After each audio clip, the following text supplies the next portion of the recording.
පොඩ්ඩක් වෙනස් විශේෂයෙන් අපි දන්නවා මෙතන බලපත්‍රලාභීන් ඉන්නවා 18 ආසන්න පිරිසක් ඉන්නවා ලියාපදිංචි වෙලා.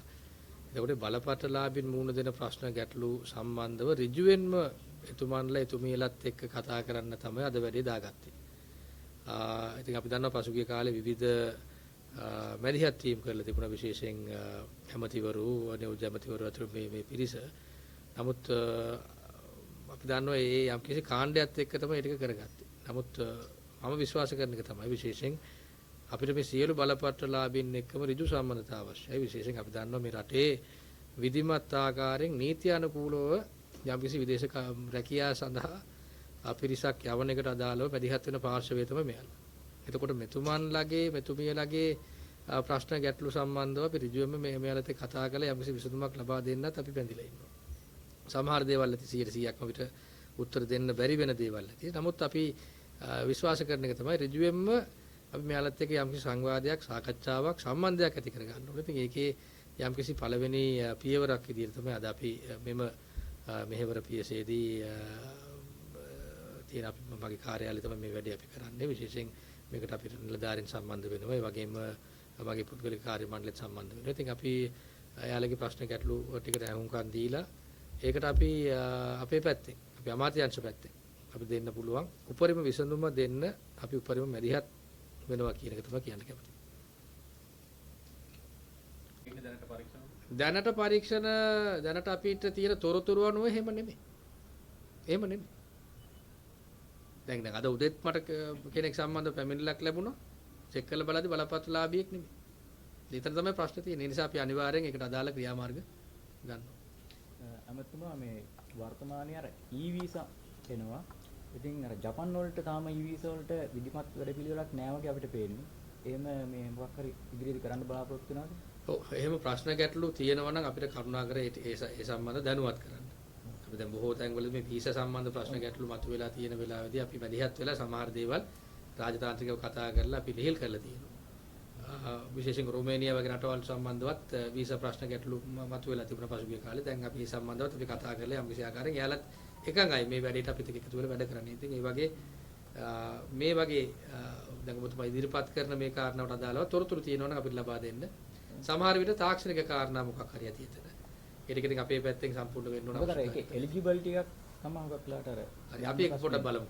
ඒක කොහොමද ඒක මීට වඩා විධිමත් කරන්නේ සහ මීට වඩා කොහොමද මේ කාර්යක්ෂම විදියට මේක අරගෙන යන්නේ කියලා බලමු. ගිවිසුම් වල තියෙන ගැටලු සාධක තත්ත්වය දැන් ඊට අදාළ නිලධාරීන් මේ වෙනකොට අනාවරණය කරගන්න පුළුවන් වෙලා තියෙනවා තමයි. ඔව් බොහෝ ගිවිසුම් සම්බන්ධ කියන්නේ මෙහෙමයි. ඔතන ජාත්‍යන්තරව අපි යම්කිසි ආයතනයත් එක්ක හරි එහෙම නැත්නම් යම්කිසි රටක් එක්ක හරි අපි ගිවිසුමකට අපි අසන් තබනවා නම් ඒ ගිවිසුම වළංගු වෙනවා. ඒ ගිවිසුම නීතිමය බැඳීමක් තියෙනවා. එතකොට ඒ සම්බන්ධව සලකා බලන්න පරීක්ෂණය කරන්න යම්කිසි කණ්ඩායමක් ඉන්නවා. විශේෂයෙන් ගත්තොත් එහෙම විදේශ කටයුතු අමාත්‍යාංශයේ අපේ ලීගල් ඩිවිෂන් එක අපි නීති අංශය ගත්තොත් එහෙම එයාලා එතන ඒකට අදාළව මේ ජාත්‍යන්තර ගිවිසුම් සම්බන්ධ විශේෂඥයෝ ඉන්නේ එතන.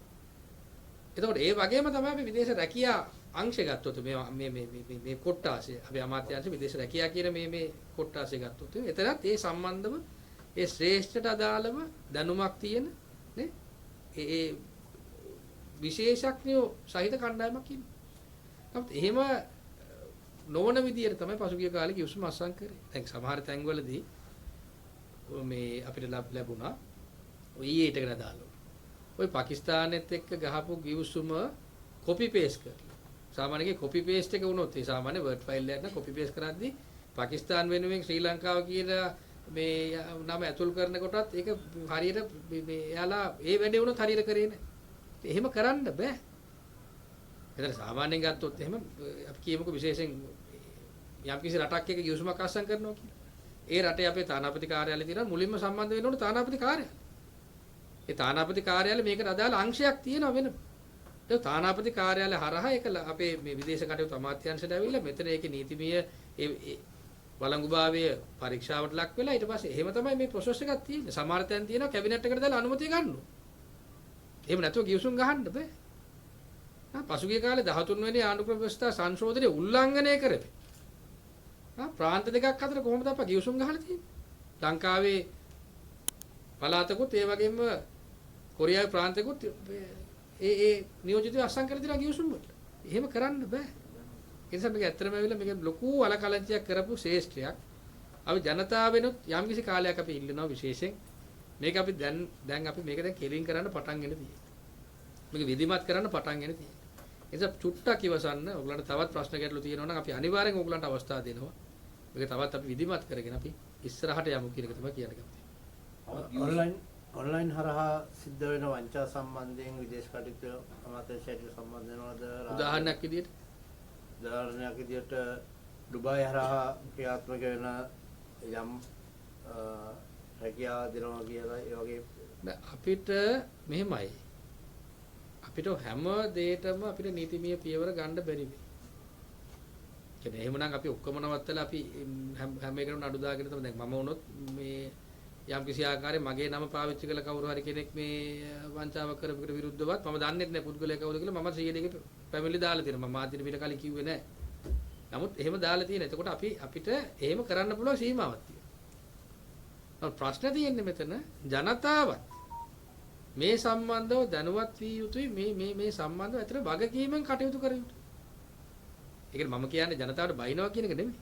ජනතාව මේ ඇත්තටම දැන් අපිව අපහසුතාවයටපත් නොකර ජනතාවත් අපහසුතාවයටපත් නොකරමින් ජනතාව මීට වඩා නේ විධිමත් ආකාරයෙන් ජනතාව කටයුතු කරන්න ඕනේ.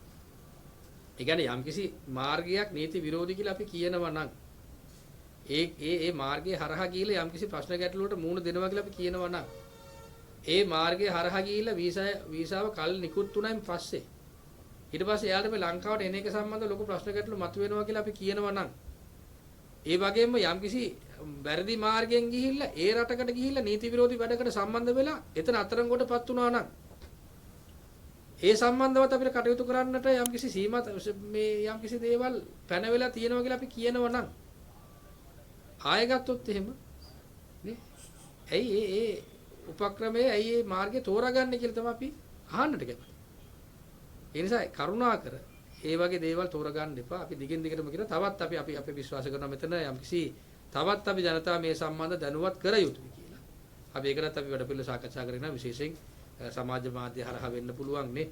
විවිධ උපක්‍රම විවිධ ආකාරයෙන් පාවිච්චි කරලා අපි ඇත්තටම සේෆ් මයිග්‍රේෂන් කියන එක අපි අනිවාර්යෙන් අපි ජනතාවට අපි තවත් අපි මැදිහත් වෙලා අපි කියන්න කැමති මේක මේ සම්බන්ධ පැහැදිලි කරන්න කැමති. ඒ වගේම තමයි තව දෙයක් මෙතන මතු කරන්න ඕනේ. පසුගිය කාලේ මේ සේෆ් මයිග්‍රේෂන් කියන. ඒ කියන්නේ විධිමත් ආකාරයෙන් ආරක්ෂාව සහිත පිටරටකට යන එකට අදාළව විවිධ ව්‍යාපෘති යෝජනා වෙලා තිබුණා.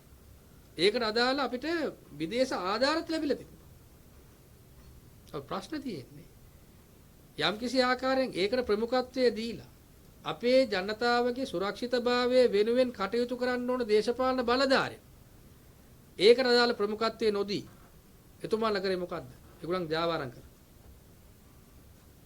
සමහර දේවල් ඔව්. දැන් ওই ජාවාරම් වලට සම්බන්ධ පසුගිය කාලේ අදාළ ඇමතිවරයා ගැන සඳහන් ඔව්. පරීක්ෂණ පවත්වනවා. හරින් සම්බන්ධව පැහැදිලි වුණේ දැනුත් ඔබතුමාගෙන් ඒක පැහැදිලි වුණේ නැහැ.